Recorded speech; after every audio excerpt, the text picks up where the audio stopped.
ॐ नारायणं नमस्कृत्य नरं चैव नरोत्तमं देवीं सरस्वतीं व्यासं ततो जयमुदीरयेत्। नमस्कार, स्वागत है आप सभी का हमारे YouTube चैनल पर। आज मैं उपस्थित हूँ कुशग्रहणी अमावस्या के विषय में चर्चा करने के लिए। यह कुशग्रहणी अमावस्या भाद्रपद कृष्ण पक्ष की जो अमावस्या है, इसी को कुशग्रहणी अमावस्या कहा जाता है। तो इस दिन द्वितीय प्रहर में जब अमावस्या हो उस दिन इसको ग्रहण करना चाहिए। तो यह 2 दिन इस बार अमावस्या है, पर 14 सितंबर को भी अमावस्या और 15 सितंबर को भी प्रातःकाल कुछ समय तक अमावस्या रहेगी। परंतु कुशा का ग्रहण पहले ही दिन 14 सितंबर को किया जाएगा। जो 14 सितंबर को कुशग्रहणी अमावस्या है, उसी दिन अमावस्या के दिन का जो महात्म्य इन्होंने लिखा है स्कंद पुराण में, तो कहते हैं कि प्रातःकाल उठ कर के उस दिन गौ का पूजन करें और गौओं को गौग्रास इत्यादि दें, और वृषभ को भी उस दिन गोग्रास दें। वृषभ को अभी पूजन करके उसको भी कुछ तृण इत्यादि मैंने घास इत्यादि खिलानी चाहिए। वृषभ का भी पूजन करना चाहिए। तो उठ करके प्रातःकाल जब संध्या वंदन सब हो जाए और गोग्रास इत्यादि दिया जाए, तो उसके बाद सभी पापों को नाश करने के लिए सब कल्याणकारी जो कुशा है उस कुशा को ग्रहण करना चाहिए। कुशमूले स्थितो ब्रह्मा कुशमध्ये जनार्दन कुशाग्रे शंकर देवो। कहते हैं कि कुशा में के मूल में ब्रह्मा जी का निवास है और कुशा के मध्य में भगवान जनार्दन का निवास है। कुश के अग्रभाग में भगवान शंकर विराजमान हैं। तो तीनों देवता कुशा में विराजमान रहते हैं। तो ऐसी स्थिति में कुशा पवित्र मानी जाती है। तीनों कालों में कुशा को पवित्र माना जाता है। इसको दर्भ भी कहा जाता है। कहते हैं कि दर्भ किन किन चीज़ों को कहा जाता है? 10 चीज़ों को दर्भ कहा जाता है। कुशा काशा यवा दूर्वा उशीराश्च सकूदकाः गोधूमा व्रीहयो मन्त्या दशदर्भा सवल्लजाः।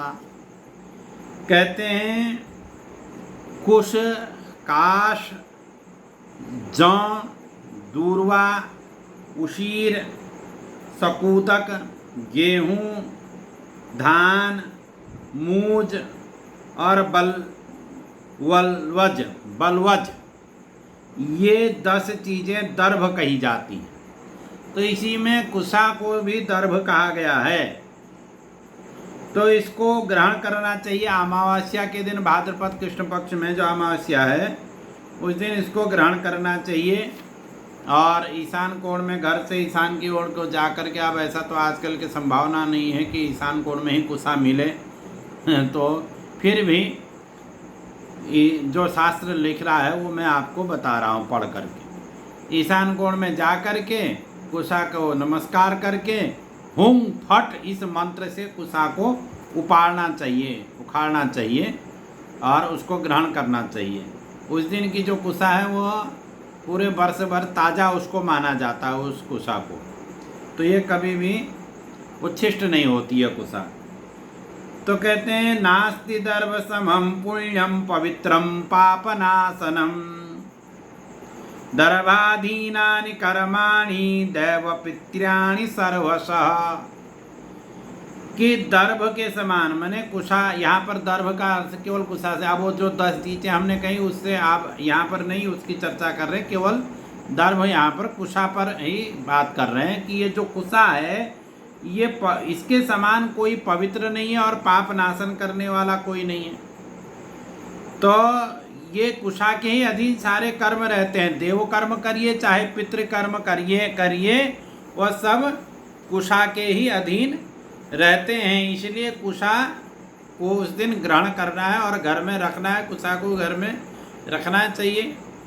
बिना कुशा की पवित्री से जो संकल्प इत्यादि नहीं किए जा सकते हैं, उनके लिए संकल्प के लिए कुशा का होना आवश्यक है। देव कार्य हो चाहे श्राद्ध का कार्य हो, उसमें भी कुशा को लिया जाता है।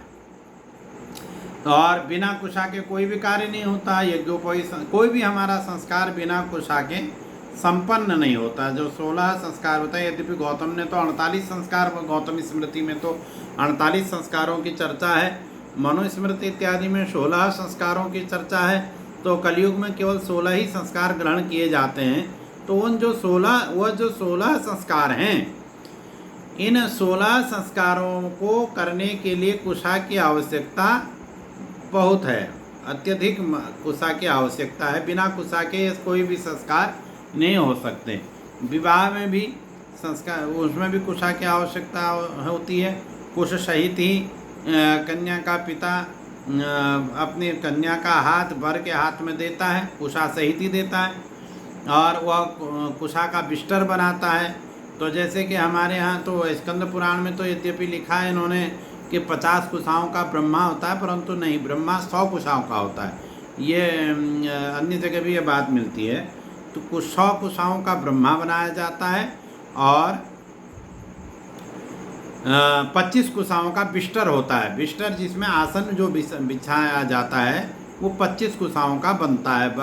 बर को जो बिस्तर दिया जाता है, यद्यपि आजकल वो इतनी कुशाएँ होना संभव भी नहीं है, तो 2 तिनकों से ही काम चलाया जाता है। बर भी उसका महत्व समझता नहीं है, फिर भी वो उसको हम लोग एक वहाँ पर वो खाना पूर्ति करते हैं सभी लोग, और वो एक बिस्तर करके बिस्तरा करके वो देते हैं। वो जो बिस्तर यद्यपि होना चाहिए 25 कुशाओं का, ऐसा लिखते हैं।